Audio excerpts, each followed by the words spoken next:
Oh hey, it's Wes. It's been a long time coming, but it is time for the Sony A9 long-term review. Why are we here? Over a year after this camera came out? Well, I bought the Sony A9 pretty close to launch, actually at launch, and I was pretty impressed with it at the time. And the first review I came out with it was, again, pretty early on in the game. So, having only shot a couple weddings at the time, let's look back and see how this camera has really held up. The A9 was designed to be the Sony's no-compromise flagship product, and it has withstood the test of time. Now, I don't want to get ahead of myself here. We're not going to talk a lot about video for the A9 though, because I'm focused more on photography. Number 1, features. I don't want to talk too much about specs and numbers and such. You can look that up anywhere on the internet. That's the stuff that's easy to find. So we're looking at the proprietary high-speed stacked sensor that is still only available in the Sony A9. What does that mean? It's got a very fast throughput. It pulls data, pulls information off that sensor 3 times faster than other Sony cameras, for instance, like the A7 III. 693-point phase detect autofocus system, in-body image stabilization, OLED viewfinder, 20 frames per second, full silent. You can turn on a sound, turn off the sound, whatever way you want with no blackout. You can do 1080p at 60 or 120, or you can do 4K at 30p. I was kind of expecting Sony to come out with a firmware update to push that up to 60p because, again, this is a fast sensor, fast processor. This camera doesn't overheat in 4K 30. I would be perfectly fine with being able to record just 10-15 minutes in 4K 60. Because I love me some 60p, but unfortunately, I'm going to keep recording in 1080p on this guy for now. You got a flip touchscreen, and now updated with a version 5 firmware, you actually have a touch pad on the screen while you're looking through the viewfinder, which is pretty handy. I actually wasn't expecting them to come out with that this late in the game. I figured that maybe it just wasn't a multi-touch screen, but apparently it is. Dual card slots, but only one of them is UHS 2 and one is UHS 1.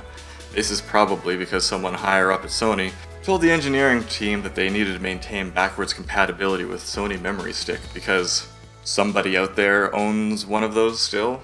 Tethering is through USB 2.0, so it's a little bit slower than the latest USB 3, USB-C revisions. It does have a gigabit Ethernet port on it, but you still have to access an FTP server. They made it a little bit easier in the latest firmware updates, but it's still not just plug and play and use that gigabit speeds, unfortunately. And again, with the new Sony body type, you have a bigger battery than the old FW50s. You have the FZ100 batteries. Phenomenal battery life. I get anywhere between 600 and 2,000 shots to a battery, no problem. You get more, generally speaking, if you're using the electronic shutter, which I use as much as possible. How much have I used this camera? I've probably fired off around 100,000 shots on the A9. I have shot, I believe, 28 or 30 weddings on it, commercial photography, engagements, family photography, everything in between. So what's new in the new firmware updates anyway? Version 5 specifically brings, again, the touchpad autofocusing, real-time eye autofocus. You've probably seen some demos of that online. Eye autofocus all the time, and then you can use a button instead of activating eye autofocus to switch between eyes. Easy peasy. And you also have an intervalometer. And then coming in version 6 very soon will be animal eye autofocus, which is already available on the A7 III, A7R III, and the A6400. It's not all perfect though. I do have a few gripes with it. Again, you can't tether easily at high speeds through the gigabit Ethernet port. That focus box. Oh! I spoke about this in my first A9 review, and it still hasn't changed. The autofocus box is always gray until you lock focus. And a lot of the time, you just cannot find the autofocus box on the back of that camera. I don't know what they were thinking. Turn it red, turn it blue. Give us the option to change the color of it. Whatever. Moving on. The port covers on it are still just kind of flippy floppy port covers. They're not truly weather sealed. And there's no S-Log, no picture profiles. I understand this is a photography-centric camera and not a video-centric camera, but those are features that it could have that it is missing. So, overall feature set, it's a long list, so it's a 9 out of 10. Moving on to build quality. This was the biggest question when the A9 first came out. Is this thing actually going to stand up to professional use? I have to say, it sure has. If you look close, this thing has seen some serious wear and tear, in and out of bag, swinging from my hip, banging around, thousands of lens changes. It's held up, still works fine, no problems whatsoever, except for, obviously, some chipped paint and such. It is an all-magnesium alloy body, and it's not 100% weather sealed, but I've shot many shoots in the rain with this. I've had 5 wedding ceremonies that were entirely in the rain. Those folks were troopers. And I haven't had a single problem. No water inside the camera. Still, it would be nice to have more O-rings, more weather sealing around the ports, just to inspire a little bit more confidence. I'm sure the next version of this will have it, although I don't know if that's coming anytime soon. What is the overall life of this camera? Well, Sony rates the mechanical shutter at 500,000 actuations, which is an enormous amount. And once you start thinking about how much you'll actually simply be using the silent electronic shutter, that 500,000 is going to take a long time to reach. However, speaking of that shutter, it's not as good as the shutter that's in the A7 III or the A7 R3. It only does 5 frames per second versus 10. You might be thinking to yourself, I don't generally do flash work at over 5 frames per second. But not only does it do half as many actuations per second, it's also moving at half the speed of the one in the A7 III and the A7 R3. I have rented an A7 III on occasion, and shot them side by side. And when you do it side by side, it becomes frightfully obvious that the mechanical shutter in the A9 is very slow. Shooting it on its own, you kind of start to forget about that, but the blackout is twice as long as the one in the A7 III. So if you do a lot of strobe work and not a lot of natural light or non-strobe work, I wouldn't necessarily recommend leaning right into the A9. It is not the very best Sony camera for flash work. Probably the A7 R3 would be the one. But overall, getting back to the A9, it is a solid camera. It's held up well. Just could see some minor tweaks. Build quality, 8 out of 10. Handling. Again, this is a spot where some people kind of complain about the A9 and Sony cameras in general. It's a little smaller. The grip is pretty close to the lens mount. What's that mean for you? Well, for me, I have medium-sized hands at best, and so my knuckles do not touch a lens while I'm holding onto it here. But people with big hands, you will have your knuckles rubbing against larger, especially G-Master lenses. And then, as soon as I put on just some thin leather gloves, I can feel a little bit of a squeeze, so I can understand how some people would be uncomfortable with that. And on the back, because the camera is smaller, the buttons are a little smaller. They are improved, a little clickier. They're still not super clicky, and they're still not super easy to find. Once you memorize the camera, it's not too bad. It just becomes muscle memory. But if you have gloves on, it starts to get a little bit dicey. That's kind of the only time that I regret the overall body shape of these new Sonys, is when I'm shooting in the cold, like minus 30 degrees, which the camera has no problem with. And then I'm fumbling with these tiny buttons and squeezing my hand in between the lens and the body. Then I'm a little bit annoyed. But overall, I am super happy. And then once we get to the bottom of the camera, yes, your pinky will slip over the bottom unless you really squeeze it in there. You can get an optional pinky grip for the bottom, but it wasn't thoughtfully designed, and it covers up the battery door. So, kind of stuck with that. There is, however, the entire battery grip that Sony produces that is common to the A7 III and the A7 R3, which is super convenient. However, that does make the camera pretty big and fairly heavy, which kind of negates the whole idea of having a smaller, lighter camera. Overall, though, you can have a smaller, lighter camera, or you can kit it up with a big battery grip and a huge zoom lens and have a big camera. That's the great thing about these Sony mirrorless bodies. They can be small if you just want to pack it with a small lens, run out of the house in your bag, or you can make it huge. It's whatever you want. It's versatile. But in the end, handling, it's a 7 out of 10. Could stand for a little bit of room for improvement, and I think that Canon and Nikon have shown that there is a little bit of room to grow, both metaphorically and physically, when it comes to handling these mirrorless cameras. Image quality. Although this is an ultra-modern imaging sensor, image quality is not what Sony had 100% in mind when they built this for high-speed, no-compromise autofocus. So, image quality actually isn't as good as in the A7 III or especially the A7 R3. If you shoot the A7 III and the A9 side by side, you'll actually get a higher dynamic range out of the A7 III, as well as better sharpness. The low-pass filter, the anti-aliasing filter, in the A7 III is actually weaker than the one in the A9. Again, the A9 is made for shooting fast, hitting it out to print with as little editing as possible, whereas the A7 III is designed for people who are going to be working on their files more. Sony had sports photographers in mind with the A9. The image quality itself has some weird little hiccups, especially at the corners of red objects, which generally for me as a wedding photographer shows up in the corners of the mouths of women wearing lipstick. You get some color cracking. I'm not the only one getting this, other people see this, and you have to look pretty close to see it, but it is very often there. And then there's the issue that people bring up of the phase detect sensor striping.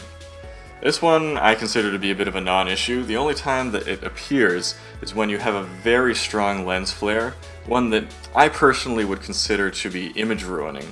Within that lens flared area, you might very infrequently get some striping. I would say that I have had 1 or 2 pictures out of 100,000 actually ruined by this. It's not really a high enough incidence for me to even think about when I'm out on a photo shoot. I shoot into the sun all the time, I like that look. I don't like the entire picture to be washed out, but I wouldn't worry too much about that. If you are worried about it, maybe go for the A7R III instead. It doesn't seem to suffer from that as the A7 III and A9 do, because it has less phase detect sensors on it. So overall, image quality, it's not perfect, but it is a modern sensor, great ISO performance. It is an 8 out of 10. Autofocus. Well, this one's the obvious one. When we first started out with the A9, it wasn't perfect. This is the first time that Sony had a camera that focused like this, like crazy, and kind of got ahead of itself at times. Where it got me the most was when I was using eye autofocus and someone were to turn around, and this was especially prevalent when doing the first kiss. You would see the side of the people, the side of the couple, focusing on their eyes. Then the kiss, you don't see their faces anymore. And then the camera would be like, hey, what's over there? All of a sudden it'd be focusing on the back of the church or some kid in a pew. Oh my goodness. So version 5 has actually fixed that problem. When you're doing eye autofocus and the camera loses the eye, it just tracks whatever is where the eye was. It kind of knows that there's a head there, that there's a person there. The object recognition, in conjunction with the tracking, makes this a non-issue now. Thank goodness. That was really the only gripe that I had with the autofocus. Other gripes that people have with the autofocus are generally to do with a misunderstanding of how the camera works. With older cameras, you would use single-shot autofocus, AFS, for as much as possible because that was more reliable. This is not even remotely the case with the A9 and the newer Sonys.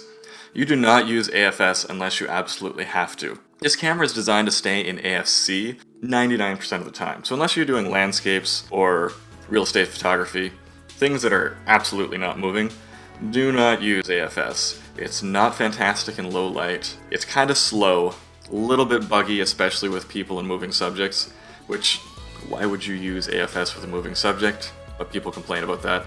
Stick in AFC, this camera is smart enough, it does phenomenally. If you want to manually focus, you've got focus peaking, you've got zebras, you've got all the assisting tools that make things super easy to do. With the new firmware update, version 5, you do have real-time eye autofocus. So what does that mean? Well, you don't need to map it to a button anymore. When you have that enabled, you half press the shutter, you're seeing eyeballs. It's already looking for eyes. You want to switch between eyes, you can map that to a button to switch between left and right eye. Super convenient. A lot less button mashing now. And then version 6, you're going to have animal eye autofocus. I haven't tested that out myself yet because I don't have an A7 III or A7R III.